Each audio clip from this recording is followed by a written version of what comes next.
Like O.J. looking for the real killers, Democrats are still searching for answers how Kamala got steamrolled by Trump. AOC is holding a post-mortem on what went wrong, quizzing voters who split their ticket for her and Trump. Here's what they said. It's real simple. Trump and you care for the working class. And another person saying both of you push boundaries and force growth.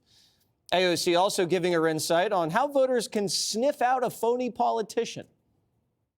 A lot of voters really don't like fake people, and they're sick and tired of fake politicians. If during the entire time in campaign season, you're saying that you're down with trans people or like the LGBT community, and then you lose an election, and then the next day you say all that stuff was wrong.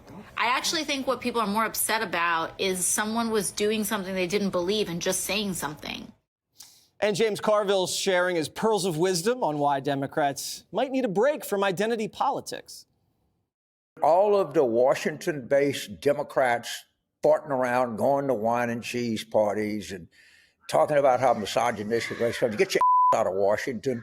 We told you this identity was disaster. We told you to get out in front of public safety issues. You didn't. You didn't. Jessica, do you want to discuss AOC or James Carville? I'll give you the option. I'd like to do both if I can do it really fast. Well, Can it I do depends both? on what you say. Go ahead.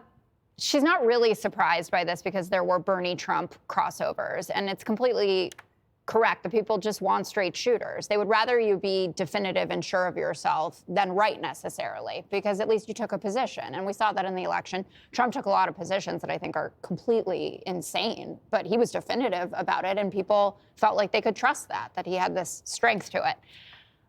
Carville has been saying all along, this is going to be a problem, that's going to be a problem, this is going to be a problem, change this. And the latest one du jour is the infighting about how we should have handled the anti-trans messaging. And then it leaks out that Bill Clinton, who's the greatest retail politician, certainly in decades, maybe ever to some people, told the campaign, you need to say something about this. You just need to come out. You don't need to be anti-trans to just say, I don't think that there should be biological men who have transitioned in women's sports, and that they wouldn't do that. And Congressman Seth Moulton, who made a comment about it, just saying, I wouldn't want boys playing in my daughter's sports leagues, is in all sorts of hot water about that. And that kind of infighting is not useful.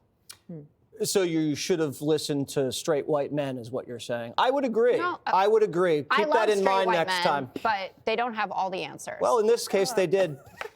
Judge Jeanine. First of all, I said they should have listened to the Raging Cajun. I don't know what one day last week. Here's the bottom line. James Carville is right. He's always been right about the mistakes that they made in the Democrat Party, and now he's coming out to be the chickens have come home to roost, and he's the one who had the answers all along. And as it relates to AOC and Trump, voters know if you're genuine. Voters know if you believe in what you're saying. It's just like a jury. It's just like anything else. Even if you're wrong, they say, you know what? They're true to their heart. They're genuine. They are not rehearsed. They're off the cuff. I believe them because they believe it in their heart.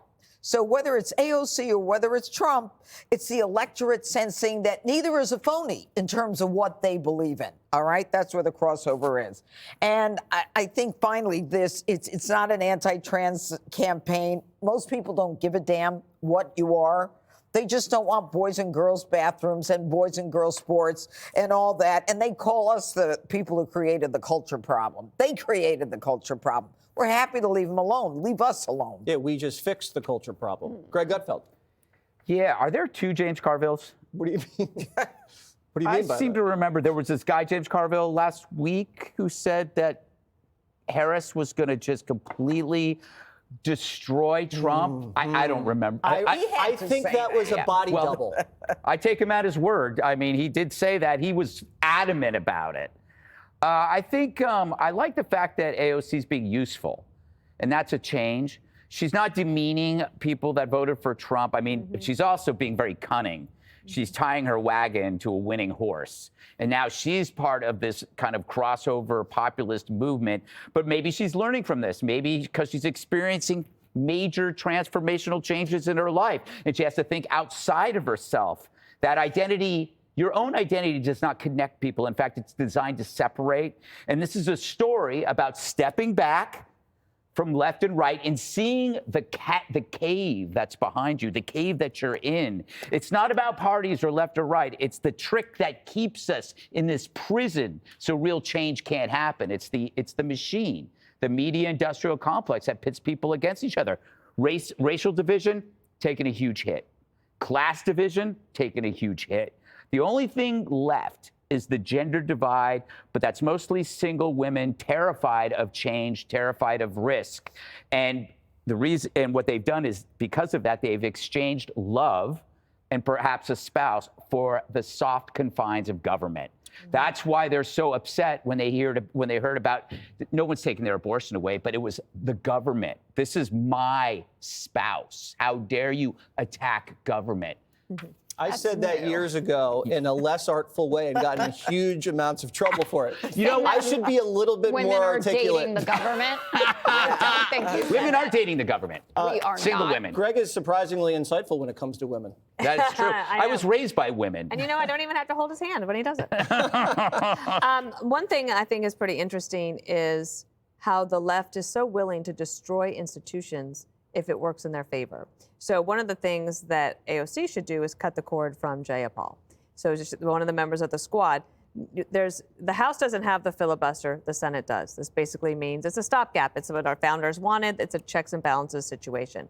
And the Republicans have been warning the Democrats, don't screw with this stuff because it'll come back to hurt you. What do we have now? A conservative court. That's exactly what happened when Harry Reid decided to do that. So what they were saying, and Harris was saying she would be for it as well, is that they wanted to get rid of the filibuster as soon as Harris won, and that they thought Senate Democrats were going to keep the Senate. Well, now Jayapal said, oh, no, I don't think we should do that anymore.